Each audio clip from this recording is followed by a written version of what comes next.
जीवनामध्ये कधी पण डार्क हॉर्स म्हणजे डार्क घोडा राहा, कारण की आपल्याला डार्क घोडा म्हणजे आपल्याला कुठं हारायचं आहे ना कुणाला जिंकायचं आहे, फक्त फेस टू फेस आणि समोर बघून फक्त आपल्याला जिंकायचं आहे एवढंच आपण बघू शकतो. कारण की कितीही सक्सेसफुल झालं तरीही माणूस कधीही पूर्ण सक्सेसफुल झालेला नसतो.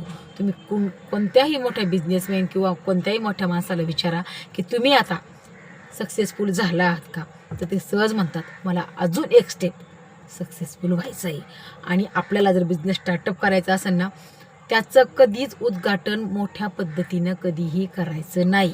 जेव्हा कधी उद्घाटन आपण मोठ्या पद्धतीने करतो ना, तेव्हा मात्र आपलं लॉस होतो म्हणजे होतो. म्हणजे देखावा करून केलेला बिझनेस हा नक्कीच गाळात गेल्याशिवाय राहत नाही. उद्घाटन करा पण छोटंसं करा आणि बिझनेस लगेचच्या लगेच मोठा करायचा कधीही भाग पडायचं नाही.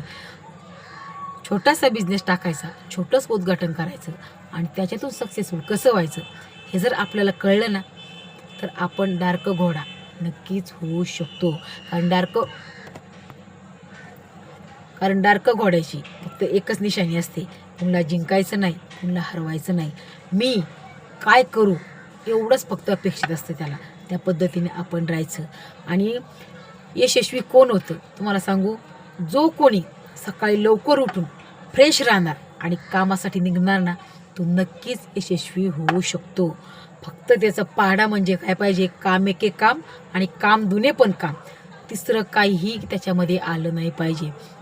आणि मनात फक्त एकच पाहिजे, आज मी जे कमवतोय ना याच्या दुप्पट मला कमवायचं आहे. आणि फक्त एवढीच आशा बाळगा तुम्ही आणि हेच मनामध्ये ठेवा आणि व्यस्त राहा. जेवढे तुम्ही व्यस्त राहताना तेवढं लवकर सक्सेसफुल होता.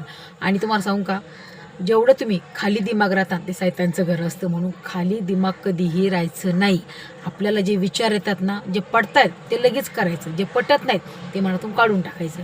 म्हणजे आपल्याला जर एखादी व्यक्ती आवडली किंवा त्याचे विचार आवडले तरच आपण त्याच्याशी बोलू शकतो, आणि नाही आवडले तर व्यक्ती पण कायमच्या आयुष्यातून काढून टाकायची आणि त्याचे विचारसुद्धा काढून टाकायचे. मी तुम्हाला हे उदाहरण दिलेलं आहे. तशाच पद्धतीनं आपल्या बिझनेसमध्ये सुद्धा बसायची. जर तुम्हाला हा बिझनेस आवडला ना तर तुम्ही लगेच करून टाकायचा, नाही आवडला ना चला मला दुसरा करायचा, हा बिझनेस आणि माझं कधीच गणित बसू शकत नाही. अशा पद्धतीने जर तुम्ही वागले ना, तुम्ही नक्कीच सक्सेसफुल होऊ शकता आणि नक्कीच श्रीमंताच्या यादीमध्ये तुमचं नाव नक्कीच येऊ शकतं.